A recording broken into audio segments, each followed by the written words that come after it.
Okay, today I'm going to do another brisket, but I'm not going to smoke it today. I'm going to cook it over the charcoal. So it's going to be char grilled, but again slow cooked. And I'm making up a rub, and it's going to consist of some cayenne pepper, some garlic powder, some salt, and some pepper. It's as simple as that. I'm going to mix it all together into this bowl, and then I'm going to rub it onto the meat itself. And then once that's done, it's going to go onto the barbecue. So as you can see, just putting it all into the one bowl. I'm going to mix it and then rub it on. And again, you can omit the cayenne pepper, you can omit the garlic powder and just do salt and pepper. You can do whatever you like. It's up to you. No expensive mixers, no anything. And then that way, we'll cook that off. And it just goes onto. Now remember, always bring your meat to room temperature because you don't want to cook cold meat on the barbecue. So you put that on and then you rub it in so it sticks onto it.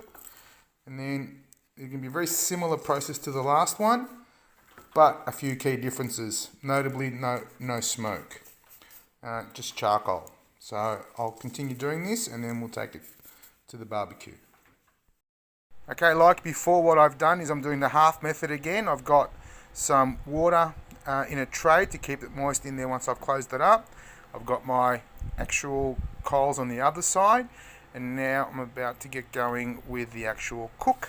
So I'll bring the meat out and I'll show you what to do from there. Okay, my meat's ready to go. And what I'm going to do, I've had this side of the rack getting nice and hot. I'm just going to turn it around for the moment because I want to put my meat directly onto there. If you can hear that, because of the heat that's already on there. And as you can see, I've got the thick side towards the meat, the heat, but I'm now going to bring this back around and leave it. So I'm going to seal it first. So I'm going to get the flavour of the charcoal rather than the smoke. Because some people complain that they don't like smoke, especially my son. So I'm going to keep an eye on that now because I don't want it to burn. And then we'll take it from there.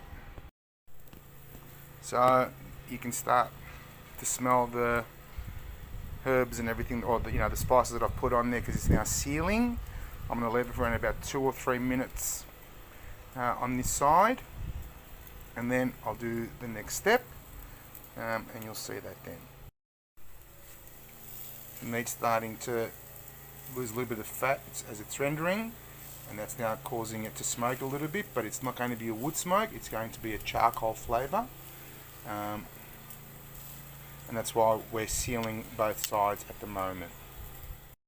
So about 3 minutes later, as you can see, it's a fairly high heat, so you've got to be very careful. I don't want it to be going any more than that. I'm going to leave it about 3 minutes, and then all I'm going to do is spin the grate around again so the meat's not sitting directly over the heat.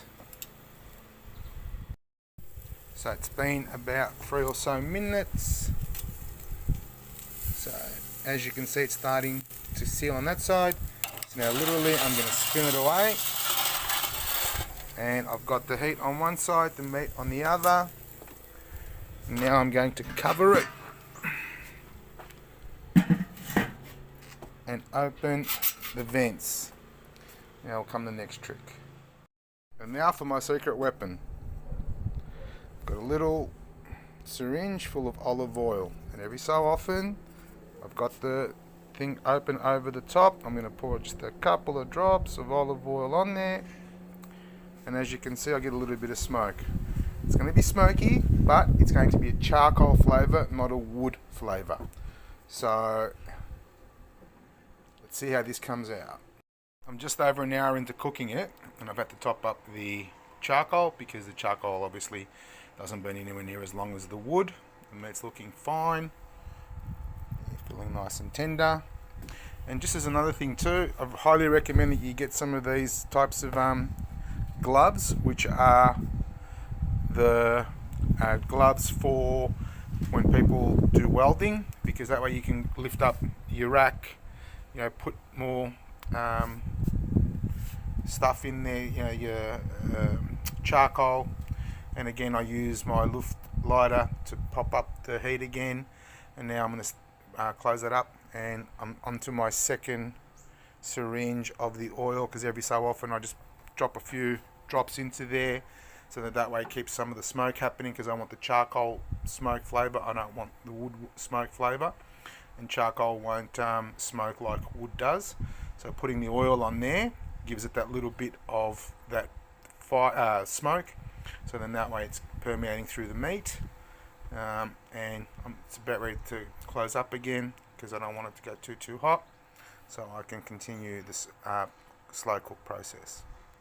Okay, so just on 2 hours later, I've been putting the oil over the coals just to get that smoke, and it's smelling awesome. Now I'm going to wrap it up nice and tightly, and then continue on the slow cook. And like the last time, to make sure that there's no holes, and as you can see there's some holes, so it needs to be pretty much closed up so none of the juices escape, and it cooks nice and slowly. This will go back onto the barbecue now for another 2 hours, and then make it rest. Okay, so 4.5 hours after starting the cooking process, I've let it now sit for an hour covered, and now I'm going to slice it. So it's smelling and looking, it's just falling apart again.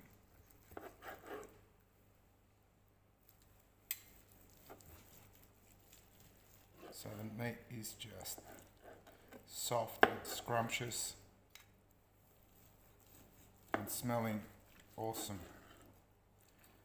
Maybe use awesome a bit too much, but I can tell you now, it's just falling apart. Don't really even need to cut it. I could just pull this apart. See, it's just falling off. And that, ladies and gentlemen,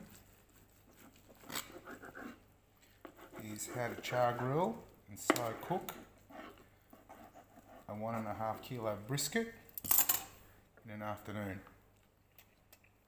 Bon appetit.